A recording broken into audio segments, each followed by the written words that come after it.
যে পুত্রবধূ তার জন্য কোর্টে গিয়ে লড়াই করলো, সবার বিরুদ্ধে গিয়ে প্রমাণ করলো, যে পুত্রবধূ শ্বশুরমশাইকে নিজের জীবনের ঝুঁকি নিয়ে বাঁচালো, সেই শ্বশুরমশাই তার রং দেখিয়ে দিল। অর্থাৎ গিরগিটিও না তোমার কাছে লজ্জা পাবে। Shut up! Just shut up! তুই নিজের লিমিটের মধ্যে থাক প্রলয়। তুই ভুলে যাচ্ছিস যে আমি তোর বড়দা হই, গুরুজন হই তোর। কি দৃষ্টান্ত রাখছো তুমি গুরুজন হয়ে? বলো আমাকে, কি দৃষ্টান্ত রাখছো? আই এম সরি, আমি ক্ষমা চাইছি আমার ভাষার জন্য, কিন্তু কি দৃষ্টান্ত রাখছো তুমি আমাদের বাড়ির ছেলে মেয়েদের কাছে? এই যে মেয়েগুলো, এই যে ইলি, নিশা, এদের কাছে কি কি দৃষ্টান্ত রাখছো? এদের কি বলবে তুমি? কি বলবে ভেবে দেখেছো? তারা কি দেখলো? তারা দেখলো যে এই পরিবারের সর্বময় কর্তা, সেই কর্তাকে যে মেয়েটি সাহায্য করেছিল, সেই মেয়েটিকে জাস্ট বাড়ি থেকে বার করে দিল। আর এই মেয়েটা যে পরিবারের জন্য কিচ্ছু করেনি, যার পরিবারের প্রতি কোনো কন্ট্রিবিউশন নেই, যে দিনরাত শুধু একটাই কথা ভাবে যে পরিবারে কি করে ক্ষতি করতে হয়, সেই মেয়েটার হাত আঁকড়ে নিজের ইগোকে স্যাটিসফাই করার জন্য কোর্টে নিয়ে গিয়ে বেল করে আনলো গীতা এলএলবির বিরুদ্ধে গিয়ে। গীতা যেটা করেছে তার জন্য তাকে আমি ফিস দিয়েছি, টাকা দিয়েছি, ক্যাশ ক্যাশ ক্যাশ। আর যে ফিস সে পেয়েছে সেটা সে জীবনে কোনোদিন কল্পনা করতে পারবে না। প্রত্যেকটা অ্যাপিয়ারেন্সের জন্য, প্রত্যেকটা কোর্টে সওয়ালের জন্য তাকে আমি ₹25,000 করে পেমেন্ট করেছি। 1 লক্ষ টাকা। 4 বার অ্যাপিয়ার করেছে, 1 লক্ষ টাকা তাকে আমি পে করেছি। কি বলছো বর্দা? তুমি গীতাকে টাকা দিয়েছো? হ্যাঁ দিয়েছি, দিয়েছি। সব সম্পর্ক চুকে বুকে গেছে। Everything is over. ও আমাকে বাঁচিয়েছে, আমি ওর কাছে ঋণী ছিলাম, সেই ঋণ আমি শোধ করে দিয়েছি। তুমি টাকা দিয়ে ঋণ শোধ করলে? ও না থাকলে তোমার হাজত বাস হতো। থাক, আপনাকে আর গীতার হয়ে সালিশি করতে হবে না। অনেক করেছেন আপনি সালিশি গীতার হয়ে, আর আপনাকে করতে হবে না।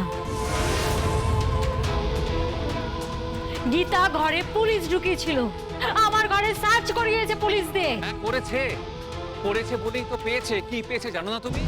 একটা বেনারসি শাড়ি আর কানের দুল, আর যার সঙ্গে কিনা গণেশ গাঙ্গুলির খুনে নিগূঢ় সম্পর্ক আছে।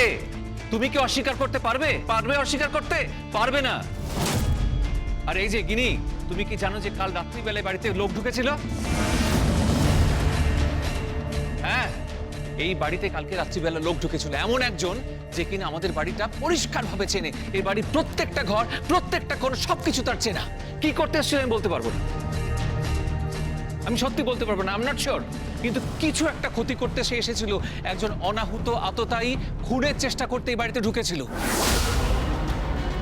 আর বর্দা, বর্দা, আমি তোমার কাছে হাত জোড় করছি, তুমি গীতার সঙ্গে যা করেছো না, গীতাকে জীবিত অবস্থায় খুন করেছো তুমি। প্রলয়, চিৎকার করো না বর্দা, এই চিৎকারটা তুলে রেখে দাও, কোর্টে কাজে লাগবে গীতার বিরুদ্ধে গলা তোলার জন্য।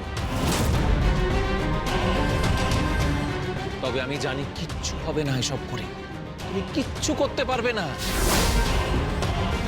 তুমি গীতার সামনে দাঁড়াতেই পারবে না, গীতার এবিলিটির সামনে তুমি দাঁড়াতে পারবে না, জাস্ট দাঁড়াতে পারবে না। তুমি নিজে ভালো করে জানো সেটা। তুমি খড়কুটোর মতন উড়ে যাবে বর্দা। তুমি কোর্টে দাঁড়িয়ে না নুব্জ হয়ে হাত জোড় করে ওর কাছে ভিক্ষে চাইবে যে প্লিজ প্লিজ দয়া করে আমাকে জিততে দাও, আমার সম্মানটুকু রাখতে দাও। কি বলি তুই? তোর তোর এত বড় স্পর্ধা কি করে হয় এই কথা বলার? হ্যাঁ, তুই তুই এত বড় কথা বললি আমাকে? ওকে, ঠিক আছে, আমিও তোকে বলছি প্রলয়,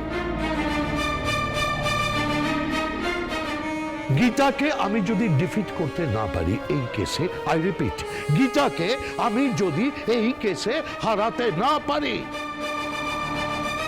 আমি ওকালতি ছেড়ব।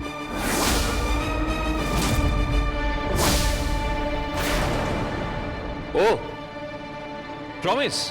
আমি ওকালতি ছেড়ে দেব in front of everybody, before everybody.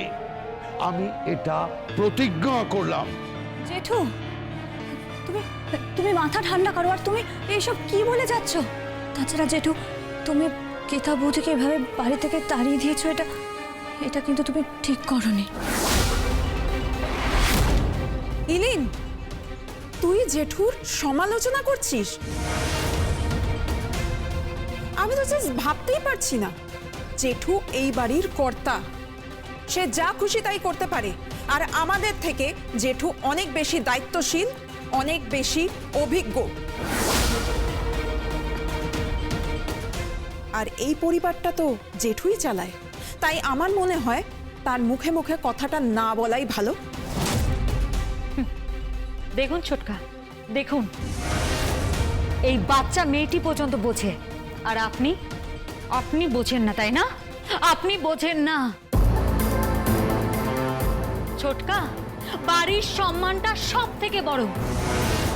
যে সম্মানটা রক্ষা করার দায়িত্ব নিয়েছেন এই অগ্নিজিৎ মুখার্জি, বুঝতে পেরেছেন? বাবা চলুন, আপনি হাত পা ধুয়ে ফ্রেশ হয়ে নিন, চেঞ্জ করে নিন। আমি আপনার জন্য খাবারের ব্যবস্থা করছি, আসুন। তুমি যতই বাড়ির লক্ষ্মী বউটে হয়ে থাকার চেষ্টা করো না কেন, আদতে কিন্তু তুমি সেটা নও।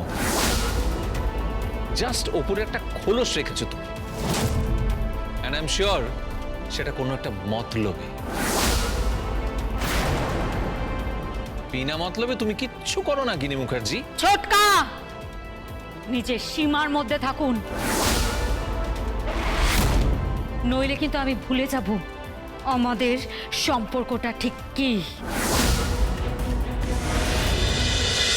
বর্দা, বর্দা প্লিজ বর্দা, আমি তোমাকে বলছি বর্দা, শোনো আমার কথাটা, তুমি ফিরিয়ে আনো, তুমি গীতাকে এই বাড়িতে ফিরিয়ে নিয়ে এসো। না না, কোনো প্রশ্নই নেই, কোনো প্রশ্নই নেই প্রলয়। আমি ওকে বলেছিলাম, বারবার বলেছিলাম যে রাত্রিবেলা পুলিশ নিয়ে বাড়ির বউয়ের ঘরে ঢুকবে না। ও শোনেনি আমার কথা, জেদ করে ভেতরে ঢুকেছে। তার মাসুল ওকে দিতে হবে। শোন শোন শোন, আজকে কোর্টে অনেক অনেক চ্যাটাং চ্যাটাং কথা বলছিল, আমিও ওর মুখে ওর ফিজটা ছুঁড়ে দিয়েছি। আমি বলছি, এই নাও তোমার ফিজ, তোমার যা প্রাপ্য তার থেকে অনেক বেশি তুমি পেলে। ব্যাস, সব সম্পর্ক শেষ। Every relation is over. Everything is over. এখন শুধু একটাই সম্পর্ক, দুজন উকিলের সম্পর্ক।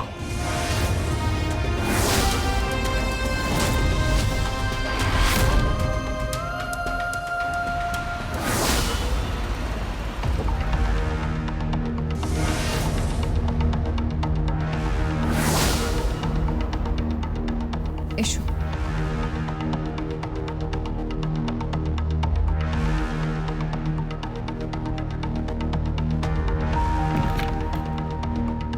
তুমি দরজা বন্ধ করছো কেন?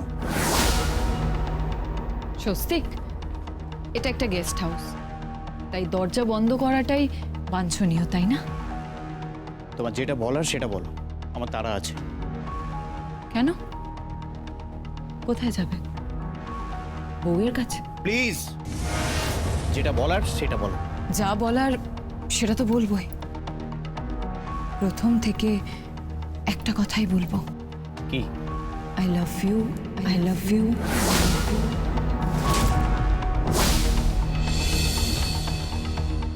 কাফিয়া বলছি। আমি জানি সেটা, কিন্তু এখন আপনি কেন ফোন করেছেন? এরপর ফোন করলে যে দেরি হয়ে যেত। Hello hello hello, hi darling, আজ সারা রাত আমরা এখানেই থাকবো, বাট ইটস ফুলসজ্জা।